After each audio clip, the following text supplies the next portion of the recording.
बोलो भारत माता की जय श्री राम, जय श्री राम, जय श्री राम, जय श्री राम. ಪುರಾತನ ಶ್ರೀ ಭವಾನಿ ಶಂಕರ ನಾರಾಯಣ ದೇವಸ್ಥಾನದ ಪುಷ್ಕರಣ ಸಂರಕ್ಷಣಾ ಸಮಿತಿಯ ವತಿಯಿಂದ ಇವತ್ತು ಇಲ್ಲಿ ಹೋರಾಟ ಶುರುವಾಗಿದೆ. ಸುಮಾರು 1400 ವರ್ಷಗಳಿಗಿಂತ ಹೆಚ್ಚಿನ ಪುರಾತನ ಭವಾನಿ ಶಂಕರ ನಾರಾಯಣ ದೇವಸ್ಥಾನ ನಮ್ಮ ಹುಬ್ಬಳ್ಳಿಯ ಅತ್ಯಂತ ಪುರಾತನ ದೇವಸ್ಥಾನಗಳಲ್ಲಿ ಒಂದು. ಈ ದೇವಸ್ಥಾನದ ಪ್ರಾಂಗಣದಲ್ಲಿ ಸುಮಾರು 5 ಎಕರೆ ಇರುವಂತಹ ಈ ಸುತ್ತಮುತ್ತಲಿನ ಜಾಗದಲ್ಲಿ ಸಾಕಷ್ಟು ಗುಡಿಗಳು, ಮಠಗಳು, ಪುಷ್ಕರಣಿ ಎಲ್ಲ ಇದೆ ಮೊದಲಿಂದನೂ ಕೂಡ. ಇದೆಲ್ಲ ಇದ್ದಿದ್ದು ಗೊತ್ತಾಗಿ ಕೂಡ ಈ ಭಾಗದ ಕಾರ್ಪೊರೇಟರ್ ಆದ ಇಕ್ಬಾಲ್ ನವಲೂರ್, ಕಾಂಗ್ರೆಸ್ಸಿನ ಕಾರ್ಪೊರೇಟರ್ ಆದ ಇಕ್ಬಾಲ್ ನವಲೂರ್, ಇದು ಹಿಂದೂಗಳ ಒಂದು ಗುಡಿ ಐತಿ, ಹಿಂದೂಗಳ ಪುಷ್ಕರಣಿ ಐತಿ, ಇದ್ರ ಮೇಲೆ ನಾವು ರಸ್ತೆ ಮಾಡೋಣ ಅಂತ ಹೇಳಿ 25 ಲಕ್ಷ ರೂಪಾಯಿ ಇಲ್ಲೇ ದುಡ್ಡನ್ನ ರಸ್ತೆ ಮಾಡಲಿಕ್ಕೆ, ಟೆಂಡರ್ ಅನ್ನ ಮಾಡಲಿಕ್ಕೆ ಕಾರ್ಪೊರೇಷನ್ ದುಡ್ಡನ್ನ ಅಲೋಕೇಟ್ ಮಾಡ್ತಾರೆ. ಅವರಿಗೆ ಬೆಂಬಲವಾಗಿ ಕಾರ್ಪೊರೇಷನ್ ಅಸಿಸ್ಟೆಂಟ್ ಎಕ್ಸಿಕ್ಯೂಟಿವ್ ಇಂಜಿನಿಯರ್ ಆದ ಶಹಜಾದ್ ಅನ್ನುವಂತ, ಶಾಜಿಯಾ ಅನ್ನುವಂತ ಅಸಿಸ್ಟೆಂಟ್ ಎಕ್ಸಿಕ್ಯೂಟಿವ್ ಇಂಜಿನಿಯರ್ ಅವರು ಅದನ್ನ ಪ್ರೊಸೆಸ್ ಮಾಡ್ತಾರೆ. ಅದನ್ನ ಟೆಂಡರ್ ಮಾಡಲಿಕ್ಕೆ ಕಾರ್ಯರೂಪಕ್ಕೆ ತಗೊಂಬರಕ್ಕೆ ಕೆಲಸ ಮಾಡ್ತಾರೆ.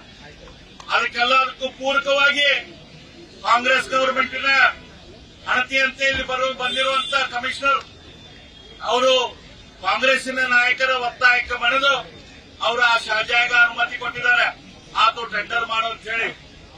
ಇದು ಗೊತ್ತಾಗಿ ಅದೇ ಸಂದರ್ಭದಲ್ಲಿ ಇದು ತಪ್ಪು, ಇದು ಆಗಬಾರದು. ನಮ್ಮ ಪುಷ್ಕರಣಿ ಸಂಸ್ಕರಣಾ ಸಮಿತಿಯ ವತಿಯಿಂದ ಅವರಿಗೆ ಪತ್ರವನ್ನು ಕೂಡ ಕೊಟ್ಟಿತ್ತು.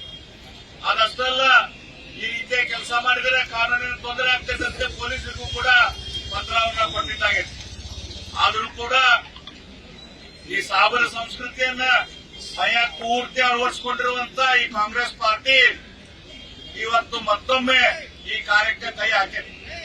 ಅವ್ರ ಕೈ ಉಂಡಾರ ಇದ ಹುಬ್ಬಳ್ಳಿಯೊಳಗ ಚೆನ್ನಮ್ಮ ಸರ್ಕಲ್ದಲ್ಲಿ ಭಾರತದ ರಾಷ್ಟ್ರಧ್ವಜವನ್ನು ಹಾರಿಸಾಕ ಅವ್ರೇನ್ ತಡೆ ಹೊಟ್ಟಿದ್ರು, ಅದ್ರ ಮೂಲಕ ಅವರು ಕರ್ನಾಟಕದಲ್ಲಿ ಅಧಿಕಾರವನ್ನು ಕಳ್ಕೊಂಡ್ರು, ದಿಕ್ಕ ಧೂಳ್ಪಟ ಆಗಿ ಹೋದ್ರು.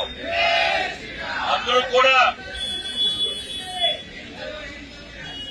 ಕೂಡ ಬುದ್ಧಿ ಕಲಿದಂತ ಈ ಕಾಂಗ್ರೆಸ್ಸಿಗರು ಅಧಿಕಾರಿಗಳ ಮೂಲಕ ಇವತ್ತು ಪುಷ್ಕರಣಿಗೆ ಮತ್ತೆ ರೋಡ್ ಮಾಡಿ ಅದನ್ನು ಮುಚ್ಚುವಂತ ಕೆಲಸ ಮಾಡಕ್ಕೆ ಪ್ರಯತ್ನ ಮಾಡ್ತಿದ್ದಾರೆ. ಈ ಮೊದಲಿನಿಂದಲೂ ಈ ಸಾಬರು ಮಾಡ್ಕೊಂತ ಬಂದಿದ್ದ ಕೆಲಸ ಇದೆ.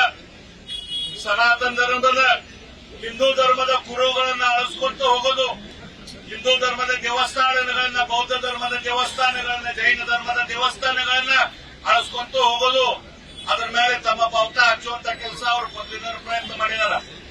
ಅದು ಒಂದು ಕಾಲ ಇತ್ತು. ಆದ್ರೆ ಇವತ್ತಿನ ಕಾಲ ನರೇಂದ್ರ ಮೋದಿ ಅವರ ಕಾಲ ಐತಿ. ಇದು ಹಿಂದೂ ಪುನರುತ್ಥಾನದ ಕಾಲ. ಈ ಸಂದರ್ಭದಲ್ಲಿ ಇಂಥವೆಲ್ಲ ನಡೆಯುವುದಿಲ್ಲ. ಇದನ್ನೇನಾದ್ರೂ ಮಾಡಿದ್ರೆ ಶಿವಕುಮಾರ್ ಅವರ ನೀವು ಸುಮ್ಮ ಗುಡಿಗೆ ಹೋದಂಗ ಮಾಡಿ, ನಾಟಕ ಮಾಡಿ ಮನೆ ಮೇಲೆ ಗುರುಪ ಇಟ್ಕೊಂಡ್ರೆ ನಡೆಯುವುದಿಲ್ಲ. ನಿಜವಾದ ಹಿಂದೂ ಧರ್ಮದ ಉಳಿಸುವಂತ ಕೆಲಸ ನೀವು ಮಾಡಿದ್ರೆ ನಿಮ್ಮ ಸರ್ಕಾರ ನುಡಿತೈತಿ. ಇಲ್ಲಿಕ್ಕೆ ನಿಮ್ಮ ಸರ್ಕಾರ ಬುಡ ಮೇಲೆ ಕಿತ್ತಾಗಿ ಕಳಿಸಿಬಿಡ್ತೇವೆ ಅಂತ ನಾವು ಹೇಳ್ತೇವೆ. ಹಾಗಾಗಿ ನಿಮಗೀಗ ಸೂಕ್ಷ್ಮವಾಗಿ ನಾವು ಹೇಳ್ತಾ ಇದ್ದೇವೆ. ಇವತ್ತು ಹೋರಾಟದ ಮೊದಲನೇ ದಿನ.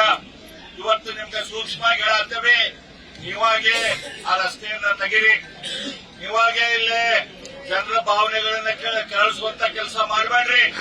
ನಿಮ್ಮ ಸರ್ಕಾರಕ್ಕೆ ಚಲೋ ಆಗ್ತೈತಿ, ನಿಮಗ ಶಾಪ ತಟ್ಟುವುದಿಲ್ಲ. ಇಲ್ಲಿಕ್ರೆ ಈ ಶಾಪ ನಿಮ್ಗೆ ತರ್ತೈತಿ.